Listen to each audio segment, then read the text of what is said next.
les jours? Non. Alors là, non, c'est, on va dire, ma réserve. Là, par exemple, c'est du soufre pour la peau. Alors là, c'est l'ortifeuille qui est, je dirais que mon mari le prend pour ses cheveux parce qu'il a une calvitie bien prononcée. L'Echinacea, c'est pour les défenses immunitaires lorsqu'on est fatigué ou grippé. Ça, c'est la papaye qui est quand même un produit miracle, qui est pour tout. Les compléments alimentaires, 1 Français sur 4 en consomme et 2 fois sur 3, ce sont des femmes. Et comme pour Yolande Urbano, ils sont entrés dans notre quotidien.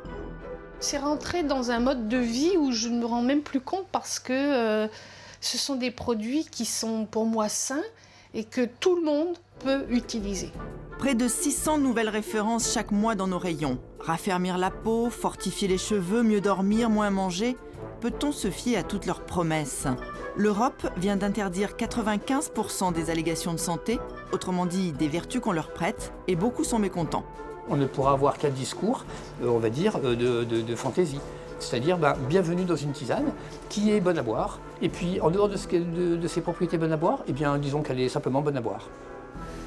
Pour d'autres, de nouveaux marchés s'ouvrent. Ah oui, c'est vrai, le konjac, c'est un très bon produit et c'est aussi un très bon business. Un marché français d'1 milliard d'euros et qui a aussi ses zones d'ombre. Quand vous achetez un complément alimentaire que vous pensez être 100% naturel, vous n'êtes absolument pas au courant que vous consommez un médicament. Et a fortiori, vous n'imaginez pas que ce médicament peut avoir été interdit par les autorités de santé.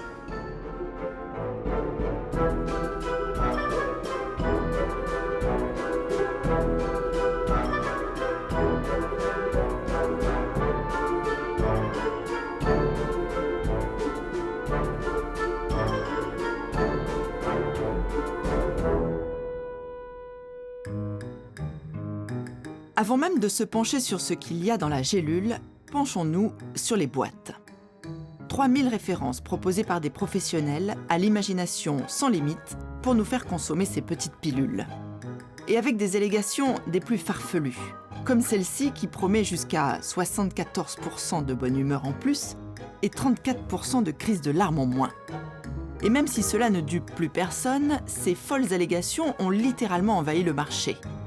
Nous achetons quelques produits pour aller voir Charles Pernin, d'une association de consommateurs.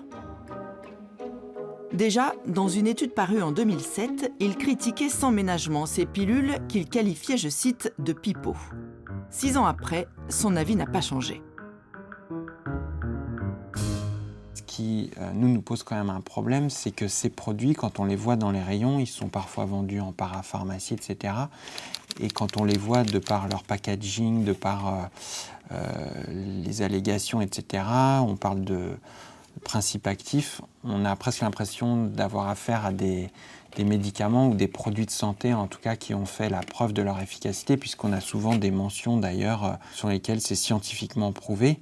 Et quand on creuse un peu le sujet, en parcourant les bases de données de publications scientifiques, on se rend compte qu'il n'y a pas de preuve crédible de l'efficacité.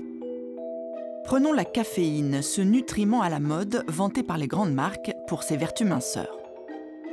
L'hypothèse, on va dire, des fabricants, c'est que la caféine est un stimulant et que donc elle va augmenter les dépenses énergétiques et favoriser la perte de poids. Mais sauf que quand on fait des études pour essayer de mesurer cette perte de poids, on arrive à rien de concluant. Des nutriments à qui l'on prête des vertus qu'ils n'auraient pas. À des prix parfois exorbitants. 18,55 €. Les prix combien? Un comprimé par jour et un comprimé par mois. 28 comprimés. Est-ce qu'avec ça, on tient le mois complet ou pas? Ah oui, mais là, on tient que 15 jours avec ça. Donc, ça nous fera 36 € par mois. Il lui propose même de renouveler si nécessaire. Donc là aussi, ça peut durer longtemps, surtout si c'est un produit qui n'est pas efficace, évidemment. On peut attendre longtemps les effets. Il s'est penché sur 150 produits inutiles et chers. La plupart n'ont aucun fondement scientifique. Mais ce que Charles Pernin déplore aussi, c'est le manque d'accès à cette information sur le net.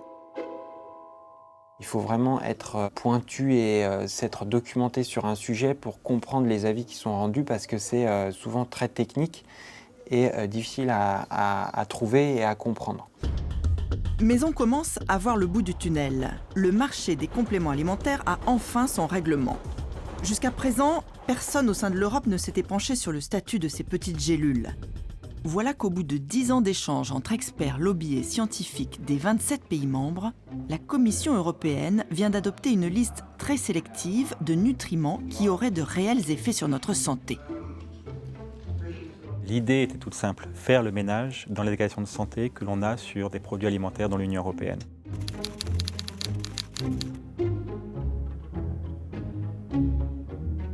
Et désormais, chaque mot compte, alors Frédéric Vincent prépare ses antisèches. Des allégations qui ont été supprimées, il y avait le thé vert aide à maintenir une pression sanguine normale. Ceci a été écarté, n'a pas été retenu par l'EFSA. Ceux qui mettaient en avant ce claim ont dû l'enlever. Mais par exemple, vous avez un truc qui est, le calcium est nécessaire pour le maintien d'os en bonne santé, ça oui, ça a été retenu. Donc un produit qui montre qu'il contient du calcium, etc., pourra mettre cela sur, je vais le mettre par terre comme ça, hop. On a dû entamer un travail scientifique très poussé avec l'Agence européenne de sécurité alimentaire pour faire en sorte que les allégations mises en avant par l'industrie agroalimentaire soient prouvées scientifiquement. Et au départ, on est parti donc avec plusieurs dizaines de milliers d'allégations de santé qui ont été réduites à quelques milliers pour être étudiées scientifiquement. Et à la fin, on est 44 000 dossiers déposés par les industriels, 4 000 retenus au final et seulement 222 allégations admises. Un vrai coup de massue. Effectivement, on a en quelque sorte écrémé. Et cet écrémage fait polémique. L'avocat Augustin de Livois tire à boulet rouge sur cette réglementation. Il a fait circuler une pétition et dénonce le poids des lobbies de l'agroalimentaire.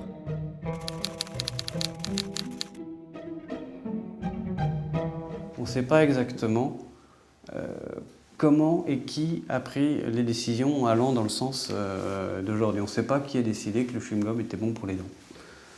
J'aimerais bien savoir, mais forcément, à un moment donné, pour que cette décision ait eu lieu, il y a quelqu'un des entreprises des chewing-gums, c'est des grandes entreprises, qui a défendu son bout de gras. Démonstration. Le chewing-gum sans sucre. 3 allégations. Maintient une bonne minéralisation, neutralise la plaque dentaire et réduit la sécheresse buccale. Aucune allégation en revanche pour le radis noir, la propolis, l'huile de noisette, la cranberry. Cette réglementation, qui fait l'objet d'un dossier de 700 pages, favoriserait, selon Augustin de Livois, les grosses industries de ce marché. C'est insupportable. Je ne sais pas qui a prévu ce site, mais c'est très difficile. Typiquement pour les petits producteurs, s'ils veulent savoir ce qui est autorisé et ce qui ne l'est pas, ils sont théoriquement censés aller sur ce site pour s'y retrouver. Là encore, on est sur un système qui est favorable aux très gros, qui ont des immenses moyens, qui peuvent se payer une armée d'avocats qui fera le travail qu'on est en train de faire. Et les petits producteurs sont nombreux à être inquiets, d'autant que cet écrémage n'est pas fini. C'est maintenant sur le sort des plantes que l'Europe va statuer. En Ariège, tout près de Foix, nous rencontrons Jean-François Astier. Il commercialise des tisanes et des compléments alimentaires. Cette réglementation européenne lui fait l'effet d'un tsunami pour sa PME et ses 12 salariés. Comment vendre en effet ses produits s'il ne peut plus communiquer sur les vertus de ces plantes ? C'est pourtant ce qui a fondé toute son entreprise. En 10 ans d'activité, il en a patiemment sélectionné près de 150 et pour une grande partie d'entre elles, il se retrouve aujourd'hui dans l'impasse. On est sur une allégation en attente. Voilà, donc on a le droit de dire encore que le coquelicot favorise le sommeil, mais peut-être plus pour longtemps. Parce qu'il faudra, à chaque fois qu'on veut annoncer quelque chose comme ça, on ne pourra plus se référer à la tradition, on ne pourra plus se référer à tout ce qui fait notre richesse et notre savoir aujourd'hui. On sera obligé de faire des études cliniques pour prouver à des experts que ce que l'on annonce est quelque chose de fondé. Or, ces experts demandent des démarches scientifiques qui ne sont pas les nôtres. Donc on est dans une aberration totale. Et surtout, cela génère des coûts, environ 300 000 €, que sa PME ne peut supporter. Exit le coquelicot, la prêle, le thym et peut-être aussi sa plante de prédilection, la rhodiola. Souvent, je dis aux gens, vous connaissez le ginseng? On me répond souvent oui. Je dis, vous prenez la rhodiola et c'est du ginseng, mais encore plus fort. Car il défend comme personne les vertus de cette plante qu'il importe pour l'instant de Russie. Il a un projet, c'est d'en faire pousser un jour en France. Et ce serait une première. Pour l'instant, la rhodiola ne pousse qu'à l'état sauvage dans les Pyrénées. Donc voilà, là ici on a des tout jeunes plants de rhodiola. Là par exemple ici on a 2 petites racines qui poussent sur ce petit plant et qui seront donc des futurs plants pour faire de la racine récoltable. Ça fait 10 ans que je travaille sur une méthode de germination et de culture. Et là on arrive sur la fin de la phase expérimentale et on peut enfin passer à la phase de culture en plein champ à l'échelle industrielle, on va dire. 10 ans d'efforts et voilà que cette plante, connue pour ses vertus depuis l'Antiquité, est suspendue à la décision européenne. Pour Jean-François Astier, il y a comme un décalage. C'est nos élus et nos techniciens réglementaires qui ne se rendent pas compte que dans du haut de la Tour d'Ivoire où ils ont un pouvoir phénoménal sur des personnes comme nous et ils ne se rendent pas compte des conséquences qu'il peut y avoir sur le terrain. Parce que quand on va avoir des contrôles, et si jamais on n'est pas à jour, on va nous dire « mais monsieur, vous retirez votre produit ». Monsieur, vous arrêtez la commercialisation de ce produit. Et tout ça, ce sont des produits qui vont donc disparaître et nous avec. La mort annoncée des petits, fantasme ou réalité? Pour Jean-François Astier, la question va même au-delà de l'impact économique. On va nous dire qu'au nom de la science, il y a des choses qui sont inacceptables, mais c'est quand même bien la tradition qui a fait la science, c'est pas le contraire. L'utilisation des plantes au quotidien, c'est un patrimoine. On est en train de supprimer ce patrimoine sous prétexte de sécurité alimentaire. C'est une stupidité monumentale. Si on enlève la capacité à expliquer aux gens ce que l'on fait, ce sera encore plus dangereux demain. On le voit bien avec les champignons. Trop peu de personnes connaissent les propriétés des champignons. Donc, résultat, on a des accidents tous les jours. Demain, ce sera pareil avec les plantes. Un débat qui n'a pas échappé à la députée Michèle Rivasi. Elle connaît bien le sort de ces petits producteurs qui, mis bout à bout, font l'essentiel du chiffre d'affaires de ce marché. J'ai rarement vu autant d'attaques sur un règlement par rapport à ces compléments alimentaires. La Cour européenne de justice a été saisie et pour la députée, cette réglementation est la porte ouverte à tous les abus. Si vous voulez, le fait de ne pas amender, de ne pas améliorer ce règlement, ça va conduire à quoi? Ça va conduire en fait à retrouver sur le marché des produits que veulent le consommateur, mais on n'aura pas la garantie de la sécurité. Vous voyez, d'un marché marginal, quoi. Alors on le retrouvera sur Internet, on le retrouvera sur des marchés, mais ça ne sera pas contrôlé comme sont des produits garantis par la communauté européenne. En attendant, cette réglementation est bel et bien entrée en application fin 2012 et d'autres s'en félicitent. Tout près de Vichy, nous rencontrons un incontournable du marché des compléments alimentaires, le dirigeant de Naturopole, Philippe Laurent.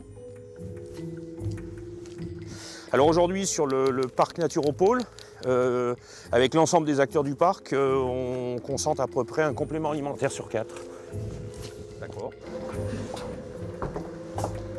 Dans cette usine est fabriquée la plupart des compléments alimentaires qui arrivent dans les rayons de nos magasins et parapharmacies. Voilà. Ça, c'est des comprimés de magnésium et de vitamine B6. Le plus vendu des compléments alimentaires. Cette réglementation européenne, Philippe Laurent ne la subit pas, bien au contraire. Et bonjour. Mesdames, c'est très féminin comme ambiance dans ce laboratoire. Effectivement. Donc voilà l'entrée de notre laboratoire de contrôle. Donc ici, laboratoire de contrôle, équipe de recherche et développement, son usine emploie 250 personnes. Créer de nouvelles compositions ne lui pose aucun problème. Il a les moyens de s'adapter.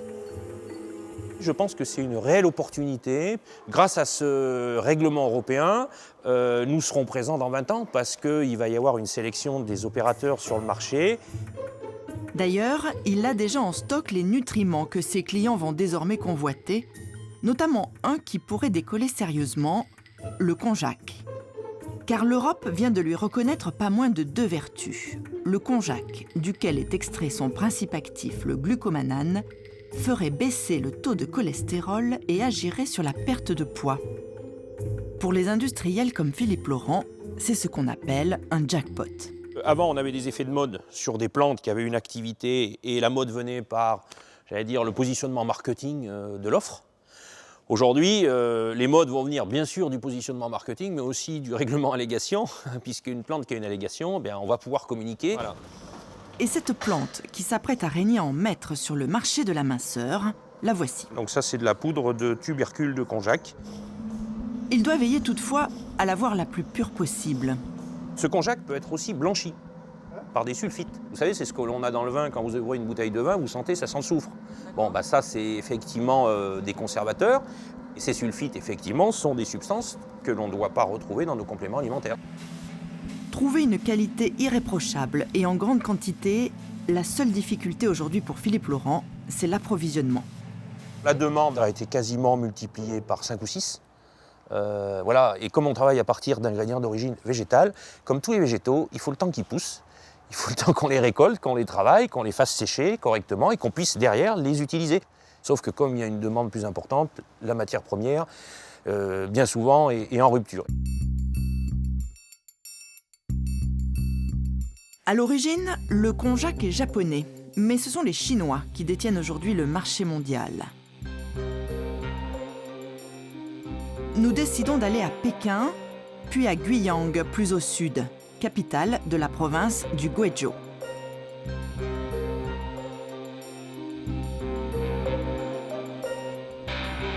Jean-Marc Paris vient ici en connaisseur. Il est botaniste et importateur de konjac depuis 15 ans. L'enjeu de sa visite est double. Trouver de nouvelles usines capables de raffiner d'énormes quantités et d'abord évaluer la région et son potentiel agricole. Malgré sa parfaite connaissance de la Chine, il reste prudent. En Europe, on a souvent des données assez fiables sur les entreprises. Ici, il faut aussi identifier si l'entreprise est une entreprise sérieuse. Et ça, c'est pas toujours facile de trouver des renseignements. Il est venu chercher M. Chen, son facilitateur. Pour lui aussi, ce nouveau business sur le konjac est une belle opportunité. L'homme a une usine de raffinage dans le sud du pays. Et nous circulons dans une des provinces les plus pauvres du pays, le Guizhou. Ici, le konjac est l'affaire de milliers de familles. Mais chaque parcelle alentour n'excède pas la moitié d'un hectare.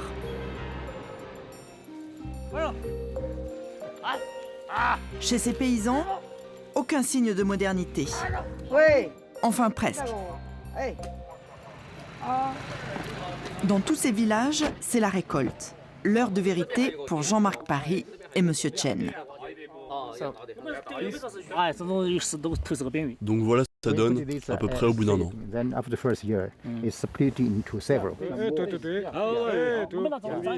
Et pour le botaniste, la question aujourd'hui est comment concilier qualité et meilleur rendement. Il y a vraiment un choix au départ à faire entre une culture de ce type-là qui est plus de la culture presque vivrière, de légumes, et puis des pratiques plus intensives. Oui. Plus on est dans l'intensif et plus on a des risques de maladies. Des pratiques plus performantes qu'on n'a pas encore adoptées dans cette région de Chine. La terre reçoit beaucoup de fumier et de chaud ici, été comme hiver. Cela donne à la plante une très bonne qualité nutritive et c'est très bon pour la santé.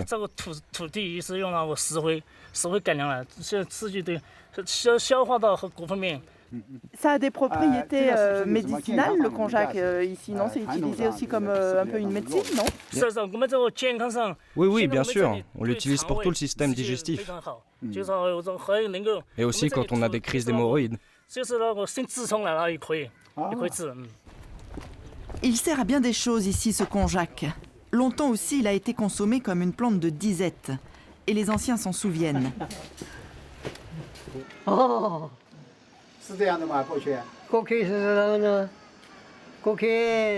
si, je m'en souviens. Ça nous a bien aidés pendant les périodes de famine.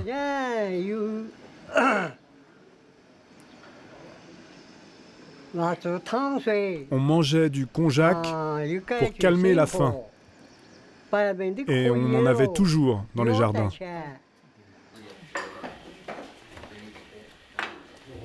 Et d'ailleurs, on en mange encore aujourd'hui. Petit test pour Jean-Marc Paris. Mais où est le konjac? C'en est ça? Non, c'est des pommes de terre.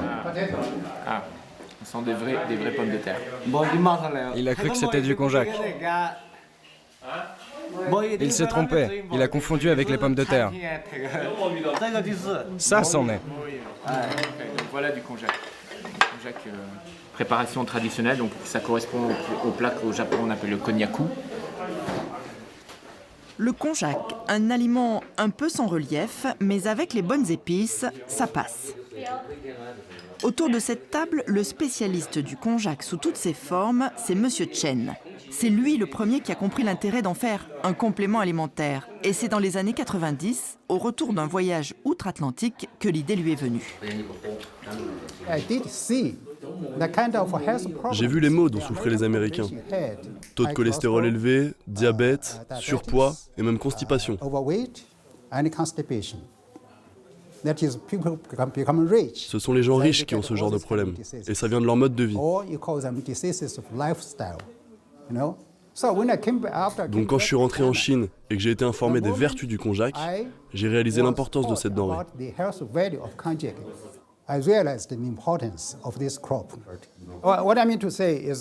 ce que je voulais dire, c'est que quand on a commencé ce business, c'était dans le but d'intégrer cet ingrédient dans l'alimentation de tous les humains, partout dans le monde.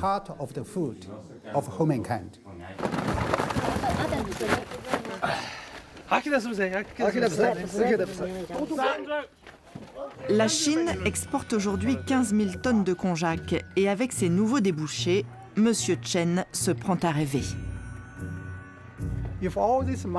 Si toutes ces montagnes étaient couvertes de konjac, les paysans seraient riches. Ils auraient plein de revenus. Et ça profiterait aussi au monde entier pour ses bénéfices sur la santé.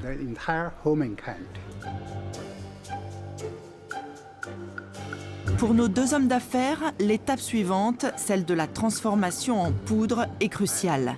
Car c'est avec les sites de raffinage que Jean-Marc Paris va conclure de nouveaux accords. Parmi toutes les questions que j'aimerais aborder, celle de la traçabilité. C'est l'un des plus gros problèmes. Et il s'agit pour lui de ne pas se tromper d'usine, car à cette étape, toutes les mauvaises pratiques sont possibles.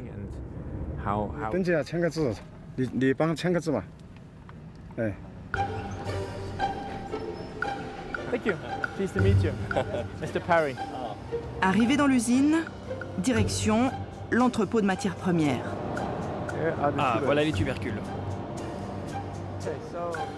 Et là, surprise, d'énormes volumes de tubercules déposés ici par terre, à même le sol, et qui laissent Jean-Marc Paris un peu perplexe. Bon là, les tubercules ils ont été mis ici pour être protégés de la pluie, mais ils sont quand même relativement humides. Un peu moisis à la surface quand même. Après, ça va être au niveau du pelage que ça peut se corriger, mais il faut voir comment ils vont travailler ça. Là-bas, ils sont en train de les laver, je vais aller voir. Et à chaque étape de la fabrication, on va aller voir la sortie du four. C'est encore l'humidité que Jean-Marc Paris traque. C'est des chips de bonne qualité? J'en ai vu des plus petites, elles sont à mon avis encore un peu humides. Sa crainte, c'est l'utilisation d'antibiotiques pour garantir l'absence de moisissures sur ces chips de konjac, ce qui viendrait altérer la qualité pharmaceutique qu'il recherche. Il faut à Jean-Marc Paris une poudre la plus blanche possible, sans additifs d'aucune sorte et immédiatement commercialisable. Cette usine est-elle en mesure de fournir un produit certifié? Autant de questions qui vont faire basculer son choix. Ce qui est important pour nous, c'est d'avoir des gens qui peuvent garantir ce qu'ils annoncent pour qu'on puisse nous évaluer vraiment quel sera le travail à faire dessus. S'il faut qu'on le modifie beaucoup, qu'on l'améliore, qu'on le nettoie beaucoup, ou si on peut se contenter d'un traitement plus léger. Voici Monsieur Xiangwu, le directeur. Et pour le patron de cette usine, concrétiser un accord avec cet Européen, c'est s'assurer de tripler sa production sur les 15 années qui viennent. Mais encore une fois, Jean-Marc Parry ne perd pas de vue ses objectifs. Nous sommes très préoccupés en ce qui concerne le stockage. La tentation est grande de recourir à l'utilisation de produits chimiques. Le stockage à même le sol, pour l'aération, c'est la pire des façons de faire. Concilier quantité et qualité, voilà le défi de Jean-Marc Parry. Et il y a des sujets sur lesquels il ne transige pas. Il y a des usages agricoles d'antibiotiques dans certains pays qui ne sont pas forcément toujours très bien mis en avant. Donc je tenais à mettre le doigt là-dessus parce que c'est quelque chose qui n'est pas encore bien clair. Le konjac chinois parviendra-t-il à faire cette nouvelle percée sur ce marché du complément alimentaire finalement bien exigeant? Il faut dire que jusqu'à présent, il servait à bien d'autres choses, comme nous le rappelle M. Xian Hu. Ici, on utilise le konjac partout. On en met dans les produits de beauté, pour le visage. Aussi pour le visage? Oui, le visage. On l'utilise aussi comme matériau de construction et même comme colle dans l'aéronautique. Et bien sûr, dans l'alimentation. C'est un produit miraculeux en somme. Ah oui, c'est vrai. Le konjac est un très bon produit. C'est aussi un très bon business. Yeah. OK, thank you. Merci. Bye bye. Au revoir. Retour en France. Le konjac est en devenir et déjà il manque. Carole Garnier, auteure d'un livre de recettes sur cette tubercule, sait où on en trouve dans ce quartier chic de la capitale. Là, on est sûr d'en trouver à condition qu'il n'y ait pas de rupture de stock. Parce qu'effectivement, depuis un an à peu près, il y a une énorme demande et dès qu'il y a des stocks de konjac, tout de suite, c'est dévalisé. Elle nous conduit dans ce temple de l'alimentation japonaise pour nous montrer toutes les variétés de ce produit encore confidentiel. Ce konjac-là vient du Japon, mais peut-être plus pour très longtemps. Ici, c'est le fameux konnyaku dans sa forme la plus traditionnelle, donc le bloc blanc et le bloc gris. Le bloc blanc, c'est celui qui est le plus facile à utiliser parce que c'est le plus neutre au goût en fait. Ici, on voit bien que pour 100 grammes, en fait, on a 6 calories. Donc pour ce bloc qui fait 250 grammes, on va avoir 18 calories. Et ce bloc permet de préparer un plat pour 4 personnes. Sucré ou salé, coupé en dés ou en spaghettis, assorti de légumes, poissons, fruits, viande, tout est possible avec le konjac. Et vous ne prendrez jamais 1 gramme. Mais c'est dans sa version complément alimentaire que ce nutriment a désormais toutes les chances de s'imposer, au vu des récentes polémiques sur les coupes-fins issues de l'industrie pharmaceutique. Démonstration in situ de l'action du konjac dans notre estomac. Il absorbe jusqu'à 100 fois son poids en eau et gonfle. Mais attention au dosage, car une demi-heure plus tard, c'est une gelée qui peut devenir très solide, donc d'où effectivement les précautions d'emploi. Il ne faut vraiment pas en prendre plus que ce qui est préconisé. Parce que risque d'occlusion intestinale, de capture aussi de nutriments, parce qu'en fait, dans le liquide qui va être capturé, on va aussi capturer, ce qui est bien dans un cadre minceur, des graisses et des sucres, mais on capture aussi des vitamines et des minéraux. Donc si on en prend trop, on se retrouve bien sûr avec des risques de carence, il faudra en prendre en excès. Mais malgré tout, voilà, c'est pas un ingrédient anodin. Certains compléments alimentaires sont inutiles, d'autres, comme le konjac, ne sont pas anodins. D'ailleurs, en plus de distribuer au compte-gouttes ces allégations, l'Europe a aussi planché sur les bons dosages. Mais ce marché légal a aussi sa face noire.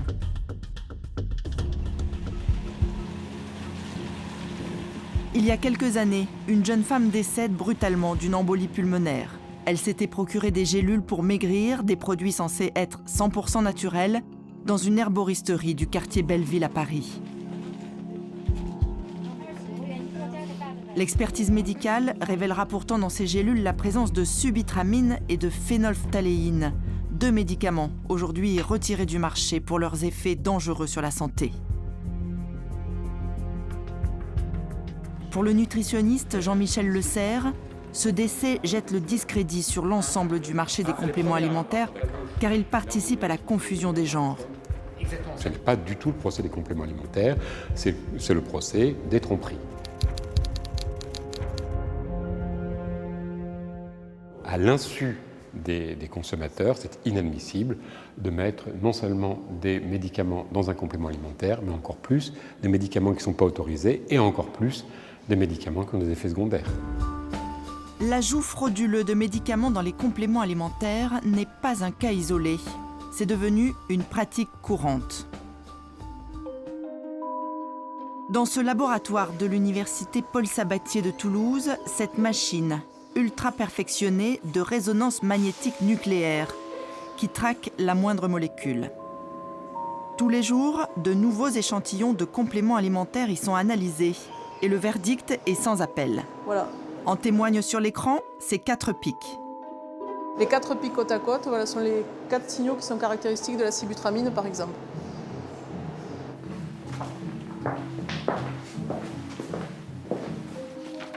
Sibutramine, tadalafil et bien d'autres substances médicamenteuses.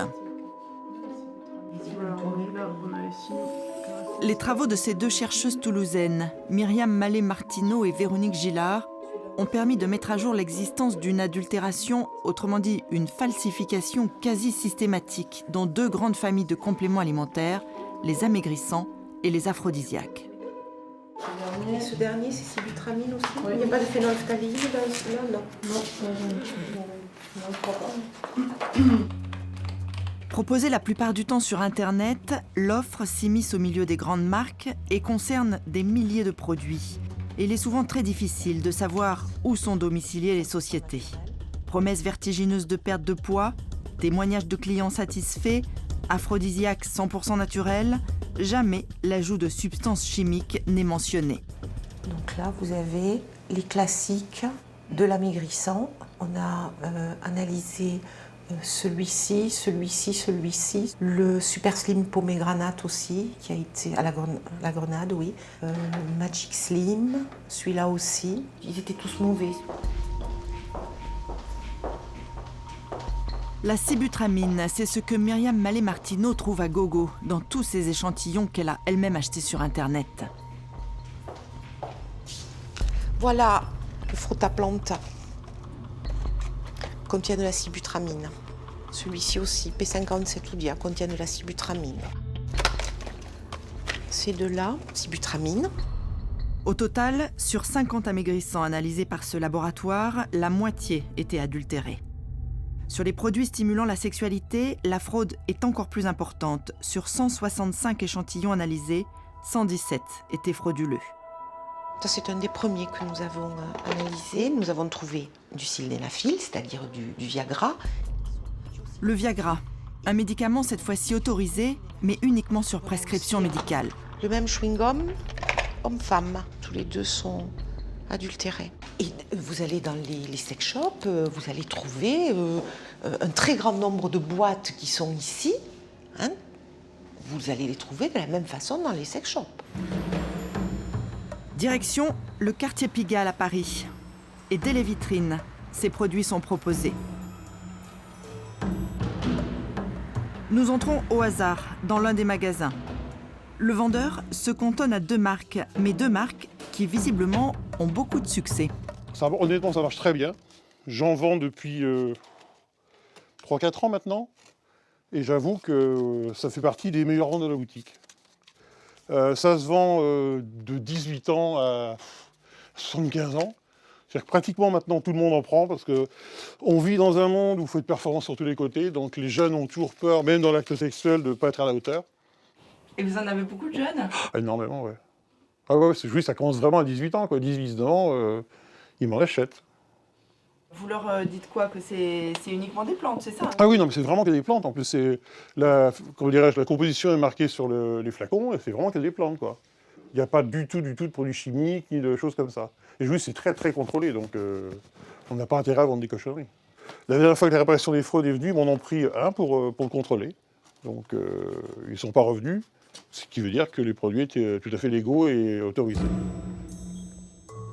Je vais vous prendre ça. Ouais. Nous achetons les 2 boîtes de compléments alimentaires. J'espère que vous m'en direz des nouvelles. 15 € la première boîte de 2 gélules. On est samedi soir. On est samedi soir, ouais. Et 65 € l'autre boîte contenant 10 gélules. Un bon business donc. Et nous les envoyons au laboratoire de nos 2 chercheuses toulousaines. Verdict, quelques jours plus tard. L'analyse révèle la présence de sildenafil, la molécule active du Viagra, dans une des 2 boîtes, celle qui contenait les 10 gélules. Consommer du Viagra sans prescription médicale est-il dangereux pour la santé? Assurément oui, selon le docteur Sylvain Mimoun. Si on ne sait pas qu'on les prend, il peut y avoir des dangers dans la mesure où la seule vraie contre-indication de ces médicaments-là, ce sont les dérivés nitrés. Les dérivés nitrés, c'est quand un homme a eu un infarctus ou une angine de poitrine et qu'il a très mal au cœur ou autour du cœur, on va lui donner ces dérivés nitrés qui vont dilater ces vaisseaux-là et qui vont en même temps faire baisser sa tension. Si on prend ces dérivés nitrés en même temps que ces produits Viagra, Cialis ou Levitra, là on risque de faire une hypotension majeure, c'est-à-dire un collapsus, et là c'est là qu'il y a un vrai risque de mort. Des érectiles dangereux, Myriam Mallet-Martineau en analyse de nouveau chaque semaine et ils sont présentés dans des versions encore plus trompeuses et achetés dans des lieux encore plus inattendus. Dans un magasin bio à la périphérie de Toulouse, un café. Donc simplement comme un café soluble, donc avec de l'eau chaude. Vous voyez qu'il y a du sucre, du café, de l'angélique. Donc tout est complètement naturel, bien sûr.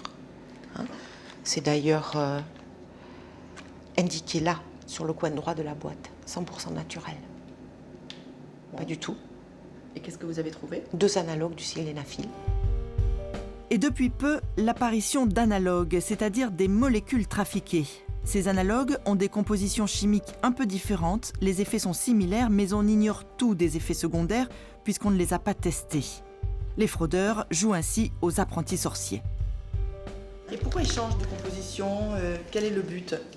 À mon avis, c'est d'échapper aux contrôles de routine qui vont être faits dans les laboratoires de contrôle. Plus la molécule est complexe, plus il sera difficile de la mettre en évidence. Sur la boîte, les coordonnées de l'entreprise domiciliée en France. Nous joignons le responsable et visiblement, celui-ci tombe des nues. Je vous appelle parce que je viens d'interviewer un laboratoire qui analyse différents compléments alimentaires. Ils ont trouvé dans vos compléments des substances actives, des médicaments. Ah bon? Oui. Vous n'étiez pas au courant? Ah non, non, pas du tout. Et c'est la première fois que quelqu'un vous... Ah oui, tout à fait, puis on n'a aucun retour, je dirais, négatif concernant le process et la mise en place du produit. Mon travail, à la limite, je développe même plus maintenant à l'export qu'en France. Donc, Mais quand vous dites à l'export, c'est où? Là, on est en train de travailler les pays du Maghreb, on est en train de travailler, on le vend en Belgique, on le vend dans des pays européens. Apparemment, son entreprise prospère. Et après quelques minutes, il finit par reconnaître que toutes ces substances ne lui sont pas étrangères. Dans tout état de cause, il y a forcément des substances qui peuvent peut-être servir à un moment donné à développer des produits qu'on va mettre dans des médicaments. D'accord, donc en fait, vous l'admettez ça, que dans vos produits, il peut y avoir des dérivés du Viagra, ou en tout cas des médicaments, ok. Non, pas de Viagra, pas de... Non. Du sildenafil, vardenafil, tout ça, enfin c'est tadalafil, tout ça, toutes ces... Des substances dérivées qui peuvent servir effectivement à fabriquer ces produits-là. Sûr de lui, il se propose de nous envoyer ses rapports d'analyse. Je peux vous envoyer le contrôle qui a eu lieu l'an dernier concernant tout le monde café. Ok. Je vous envoie le rapport d'Yvonne, mais je dois en avoir une copie. Très bien, monsieur, merci beaucoup. Au revoir. Le rapport qu'il nous envoie ne détectera étonnamment aucune trace d'anomalie, seulement de la caféine.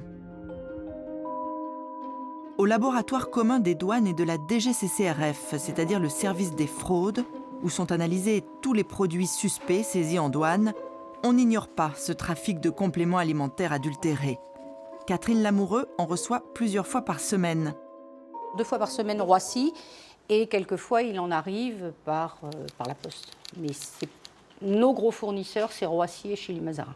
D'accord. Pourquoi Chilly-Mazarin? C'est un centre de dédouanement postal. Une fraude apparue il y a 4 ans et qui concerne là aussi des amincissants et des érectiles, comme celui-ci qu'elle ouvre devant nous et qui contient du Viagra. Vous voyez, c'est une poutre un peu beige. Donc il y a effectivement des extraits de plantes dedans, mais sur lequel on a surajouté ce composé-là.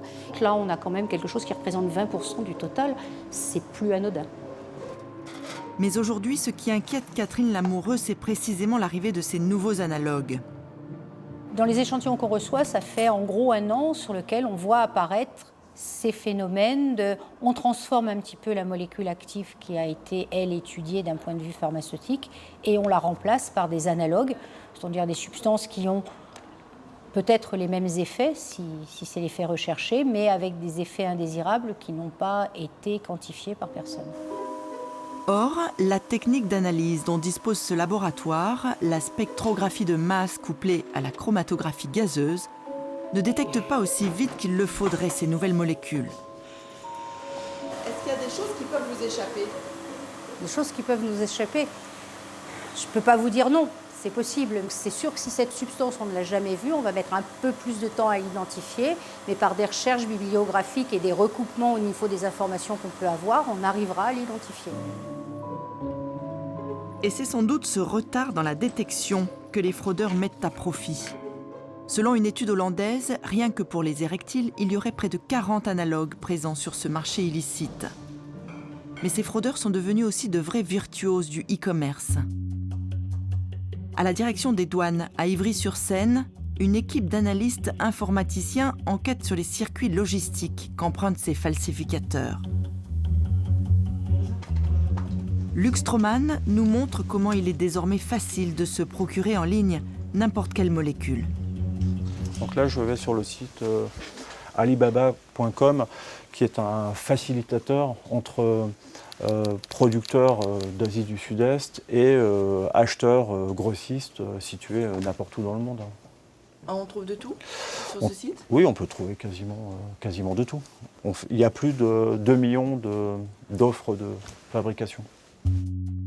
En un clic, par exemple, nous pouvons ainsi nous procurer de la sibutramine, ce fameux médicament coupe-faim interdit en France.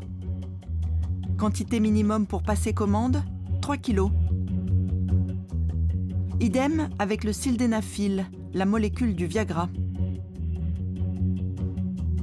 C'est un exemple de la terrible efficacité aujourd'hui du monde de l'Internet, permettant de mettre en lien en quelques clics un acheteur potentiel et un producteur. Le troisième acteur de la transaction étant le créateur du site, qui lui ne voit jamais la marchandise. Dans le jargon du e-commerce, on appelle cela le dropshipping. La difficulté pour ces enquêteurs, ces commerces en ligne sont souvent domiciliés dans des pays où la législation est moins répressive, comme celui-ci situé visiblement en Russie. Ce type de site, s'il était hébergé en France, sa durée de vie serait extrêmement faible. Puisque les services de l'État auraient toute latitude, tout moyen pour agir très rapidement. Donc ensuite, encore une fois, a besoin de coordination au niveau européen, au niveau mondial, pour faire que l'Internet, le e-commerce sur Internet devienne un lieu apaisé où un consommateur puisse acheter en toute confiance un produit. Et visiblement, ce n'est pas demain la veille, car ce trafic fleurit. Pour Céline Agon, les bénéfices qu'il y a à retirer de cette criminalité pharmaceutique sont considérables. Le phénomène incontestablement prend de l'ampleur, pour plusieurs raisons, puisqu'on est depuis quelques années confronté à une explosion du e-commerce, d'une part. D'autre part, c'est un trafic qui est extrêmement profitable, qui rapporte des sommes très conséquentes, puisqu'il est plus intéressant pour des criminels de faire du trafic de médicaments ou de compléments alimentaires falsifiés que de faire du trafic de stupéfiants. En plus, les peines encourues actuellement sont moindres. Comment endiguer ce trafic qui impacte désormais l'ensemble des pays occidentaux? Combien de victimes encore, ou même de décès, ces pilules frauduleuses vont-elles engendrer? Depuis 4 ans, ces 2 chercheuses toulousaines endossent le rôle de lanceurs d'alerte sur cette fraude qu'elles jugent être un problème de santé publique. Elles n'ont de cesse d'interpeller les autorités sanitaires, mais à ce jour, aucune collaboration concrète. Donc c'est un petit peu cette, si vous voulez, cette partie un petit peu le ballon passe de l'un à l'autre et moi j'avoue que je suis un petit peu démunie pour transmettre l'information. C'est comme si ce complément alimentaire adultéré, au drôle de statut puisqu'il n'est ni un médicament ni un aliment, se situait dans l'angle mort des autorités de santé et n'intéressait personne, pas même l'ANSES, l'Agence de la sécurité des aliments. Il y a un phénomène maintenant grandissant, c'est les compléments alimentaires vendus sur Internet. Et parmi ceux-là, il y en a qui circulent et qui sont frauduleux, voire dangereux. Vous en avez entendu parler ? S'il y a fraude, nous ne sommes pas en mesure d'identifier la fraude puisque nous ne sommes pas un organisme de contrôle. Nous procédons typiquement à l'évaluation scientifique sur la base de la composition qui est déclarée.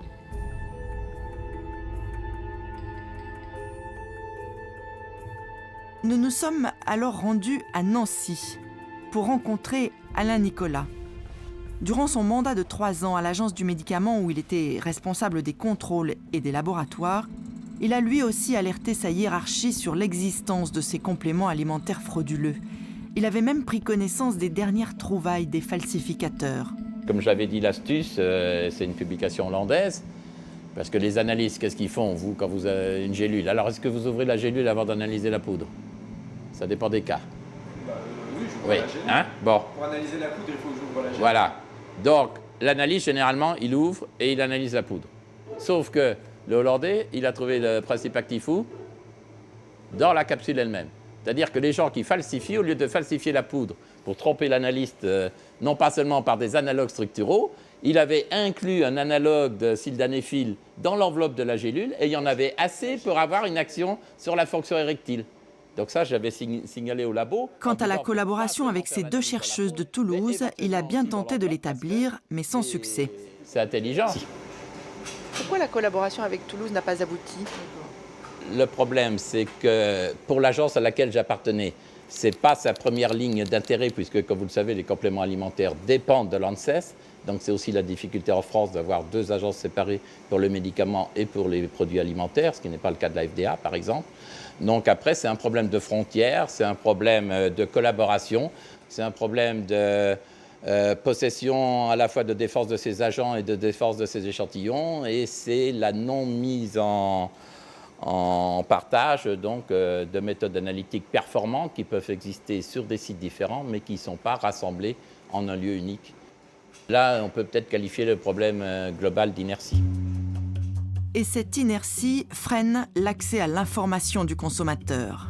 La solution ? Créer une plateforme d'alerte comme celle qui existe outre-Atlantique. Si vous regardez aux États-Unis, régulièrement, la Food and Drug Administration fait apparaître sur son site, accessible au grand public, des mises en garde pour les personnes, leur dire ne consommez pas tel complément alimentaire parce qu'il contient de la sibutramine ou il contient d'autres médicaments. Là-bas, le problème est pris au sérieux. Les Américains consomment 6 fois plus de compléments alimentaires que nous. Et la FDA, la Food and Drug Administration, a recensé une liste très exhaustive de produits adultérés. Voilà. Donc vous avez, ça a été posté le 8 novembre 2012, donc par la FDA, qui avise les consommateurs de ne pas acheter ou de ne pas utiliser ce café vert. Et on vous explique qu'il a été analysé et qu'il contient le coupe-faim sibutramine. Donc vous avez accès à un rapport complet et vous avez la photo de ce qu'il ne faut pas acheter et un contact au niveau de la FDA. C'est un très très gros travail d'information du grand public qui est, moi je trouve, remarquable. Et nous n'avons pas l'équivalent en France, ce qui est vraiment regrettable parce qu'il y a un réel besoin au niveau du grand public qui, de plus en plus, achète sur Internet. Les travaux de ces deux chercheuses ont fait l'objet de 8 publications scientifiques. Une 9e est en cours, qui pourrait bien être la dernière. Je pense qu'on va arrêter parce qu'il faut qu'on rédige la publication et on ne continuera que si effectivement nous arrivons à transmettre nos résultats à des organismes, à des institutions qui, elles, peuvent ensuite faire le nécessaire. Découragée, c'est mal connaître Myriam Mallet-Martineau. Elle et son équipe ont d'autres projets, notamment s'attaquer à une nouvelle famille de compléments alimentaires très largement consommés en France. Moi, j'aimerais bien regarder un petit peu aussi ce qu'il y a dans les pilules pour dormir. Oui. Vous avez des suspicions? Oui, je pense que oui. Oui, je pense que dans certaines pilules pour dormir, là aussi, on va retrouver des hypnotiques, on va retrouver des médicaments. Jusqu'à quand cette fraude continuera-t-elle à éclabousser le marché des compléments alimentaires? L'Europe, qui vient de clore son premier gros chantier sur les allégations, parviendra-t-elle à s'attaquer à ce marché illicite et en pleine expansion? Dans ce contexte, comment rester un consommateur avisé? Arrêter de croire au miracle, tenter de bien identifier la société qui commercialise ces chères petites gélules et ne jamais oublier la phrase d'Hippocrate, que l'aliment soit ton premier remède.